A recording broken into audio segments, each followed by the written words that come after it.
Ladies and gentlemen, welcome back. So the Trump administration have been ramping up immigration enforcement across the country, and as a result, we've been seeing a lot more incidents where illegal immigrants they try to drive their cars towards ICE agents or run themselves into traffic, which oftentimes result in their deaths. And ICE made a decision the other day to essentially pause all traffic stops where they wouldn't stop illegal immigrants even if they know they're driving a car. And the Democrats, they celebrated that decision as a win, but President Trump completely overturned that decision by ICE, and the Democrats are having a complete meltdown. Let us take a look at what's going on with this policy and this reversal, and we're also going to be talking about the Somalia gangs that's taking over Minnesota as well, which local authorities, they're now sounding the alarm over. But let's watch this video explaining what's going on with this policy. Play clip. There are growing protests in the street after the second deadly shooting by ICE in a week. Now, a change from the top, ICE pausing most traffic stops as a method of apprehension for now, until agents get increased training on these kinds of stops. According to sources, we're going to dig into exactly what's going on around that. Today, Homeland Security saying that the officer who opened fire in Maine yesterday was, this is a quote from them, fearing for public safety.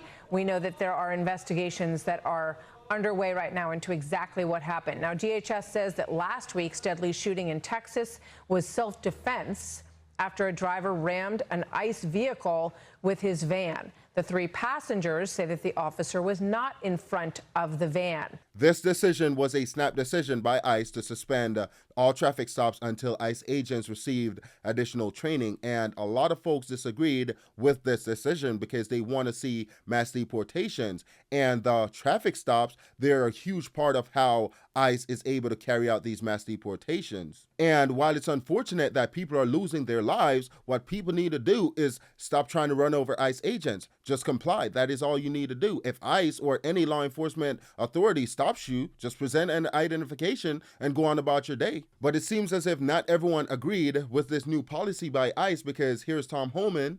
He was asked about this and he sounded a little bit on the fence about it. He wasn't speaking out against it or anything like this, but this is what he had to say. And then we'll talk about President Trump's reversal. Watch this. What is the change and why are you doing it? Well, that decision was made by the Secretary along with leadership at ICE. But look, it's not a policy change.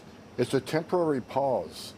Look, we had the last couple of shootings, ICE leadership along with DHS believes they want to look at these last couple of incidents and look, is there something that could have been done better? Is there any training that can be improved? Or it's simply ICE doing their job and bad things happen when people don't comply with law enforcement officers. So I think it's going to be a short pause. And I'm confident that ICE is well trained in vehicle stops, and you're going to see us keep moving forward. But this is just a temporary pause where they look at the incidents. That was Tom Homan right after ICE decided to make the decision to suspend all traffic stops. And as I mentioned before, President Trump overturned that policy, where President Donald Trump is urging ICE not to, quote, give up one of ICE's most important and effective crime-fighting tools, the traffic stop, end quote. He said this in a Truth Social post on Wednesday morning, where the president praised ICE officers while arguing the agency should continue using traffic stops. And then President Trump continued on Truth Social post to say that if they should end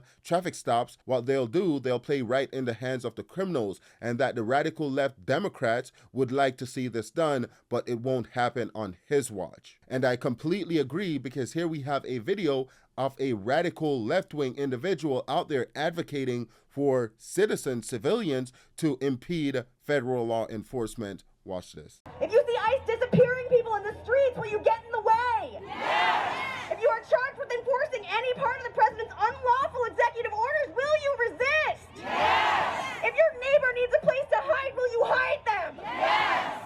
It's folks like these why a lot of folks disagreed with that policy by ICE, because you have folks out there advocating and telling people to go out there and impede and resist ICE. And whenever they do that, they're putting themselves and they're putting agents at risk. And at that point, the agency, they have to make a decision. Do we continue with mass deportation, or do we give in to the radical left? Because we know they're going to do whatever they can to try to abolish ICE, try to prosecute ICE agents. And here we have Greg Bovino on that very same point, where you now have people threatening and doing whatever they can to prosecute ICE, federal ICE officials. Play clip. Joining me now, former Chief Patrol Agent for U.S. Customs and Border Protection, Greg Bovino. Greg, thank you so much for joining us. As we bring you in, another man was hit and killed by a tractor trailer after running from ICE in Florida. We're still awaiting for more details.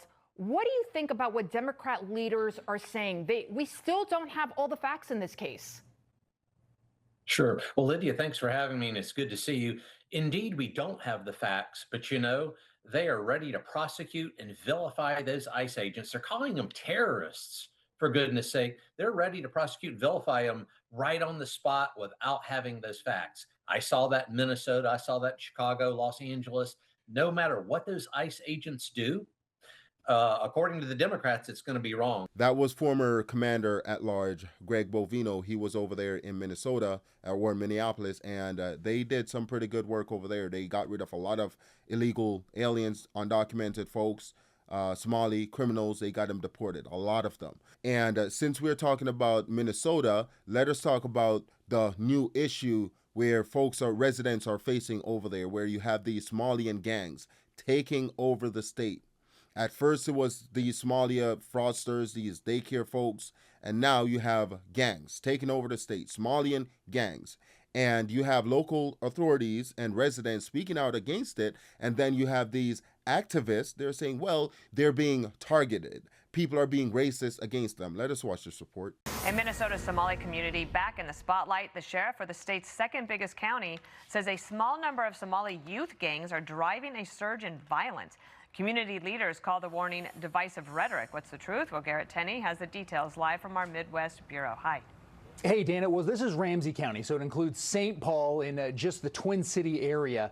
The Ramsey County sheriff there says that these Somali gangs are young, but they are growing and becoming a big problem. Over the past 2 years, he says Somali gangs in the Twin Cities have been linked to 14 homicides and more than 100 shootings. Investigators say the gangs really started to emerge just a few years ago, around 2022, and that today there are now at least 12 Somali gangs with about 300 people involved, most of them young men.